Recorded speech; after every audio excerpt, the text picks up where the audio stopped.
یہ ایک خوبصورت رات تھی جب آسمان پر چاند چمک دکھا رہا تھا، لیکن کچھ ہی دیر بعد گاؤں کے لوگ باہر نکلے تو انہیں چاندنی کہیں دکھائی نہیں دی۔ آسمان پر چاند تھا مگر اس کی روشنی غائب ہو چکی تھی۔ لوگ خوف زدہ تھے اور ایک دوسرے سے سوال کرنے لگے، چاند کہاں گیا؟ چاندنی کیوں نہیں آ رہی؟ ہر طرف ادھم مچ گیا۔ ایک عجیب سا سناٹا گاؤں پر چھا گیا تھا۔ سارا اور حمزہ جو بہن بھائی تھے بہت ذہین اور بہادر تھے۔ ان دونوں نے محسوس کیا کہ کچھ نہ کچھ ضرور غلط ہے، کیونکہ یہ پہلی بار تھا کہ چاند کی روشنی غائب ہو چکی تھی۔ سارا نے کہا، حمزہ ہمیں یہ راز حل کرنا ہوگا، پہلے پتہ لگانا ہوگا کہ چاندنی کہاں گئی۔ حمزہ نے جواب دیا، بالکل سارا، میں نے سنا ہے کہ کبھی کبھی چاندنی کسی جادوئی طاقت سے غائب ہو جاتی ہے، ہمیں اس کا پتہ لگانا چاہیے۔ سارا اور حمزہ نے فیصلہ کیا کہ وہ گاؤں کے باہر جانے والی پہاڑی علاقے میں جا کر بورے مراد کے پاس جائیں گے۔ مراد صاحب ایک عجیب و غریب شخصیت کے مالک تھے جو اکثر آسمان اور چاند کے بارے میں باتیں کرتے رہتے تھے۔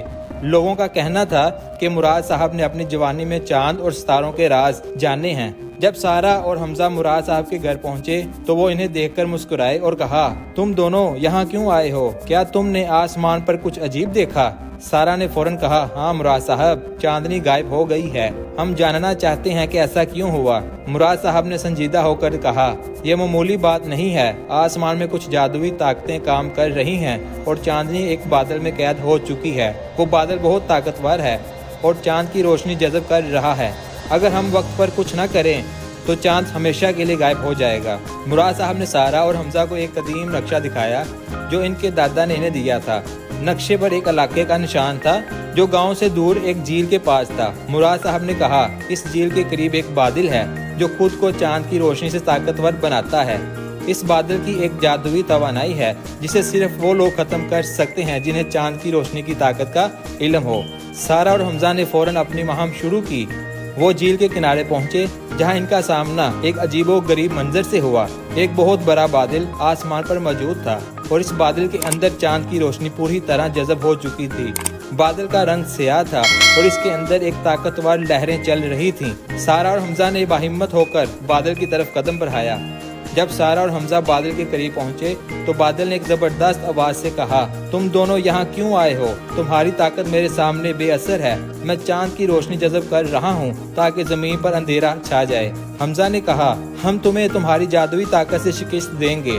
سارا نے جلدی سے اپنے ساتھ لایا ہوا ایک خاص ہیرا نکالا جو مراد صاحب نے دیا تھا۔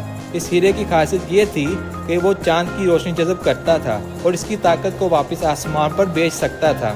سارا نے ہیرا بادل کی طرف بڑھایا اور جیسے ہی اس نے ہیرا بادل میں داخل کیا، ایک بہت بڑی روشنی نکل کر پورے آسمان پہ پھیل گئی۔ بادل کی جادوئی طاقت کم ہونے لگی اور اس کے اندر سے چاند کی روشنی آزاد ہو گئی۔ چاند دوبارہ روشن ہو گیا اور اس کی چمک پورے گاؤں میں پھیل گئی۔ چاند کی روشنی دوبارہ گاؤں میں واپس آئی اور سب لوگ خوش ہو گئے۔ سارا اور حمزہ نے اپنے دلوں میں ایک سکون محسوس کیا کیونکہ انہوں نے نہ صرف گاؤں کا راز حل کیا بلکہ چاند کی روشنی کو بچایا تھا۔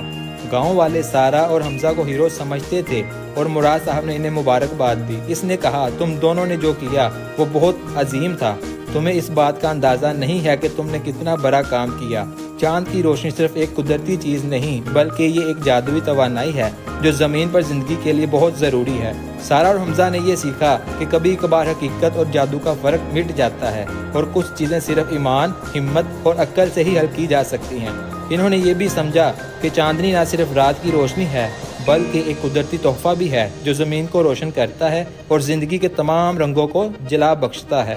گاؤں کے لوگ پھر سے چاند کی روشنی میں خوشی منانے لگے اور سارا اور حمزہ نے اپنے نئے سیکھے ہوئے سبق کو دل میں محفوظ کر لیا کہ ہمیشہ دوسروں کی مدد کرنی چاہیے اور دنیا میں ہر چیز کا احترام کرنا چاہیے۔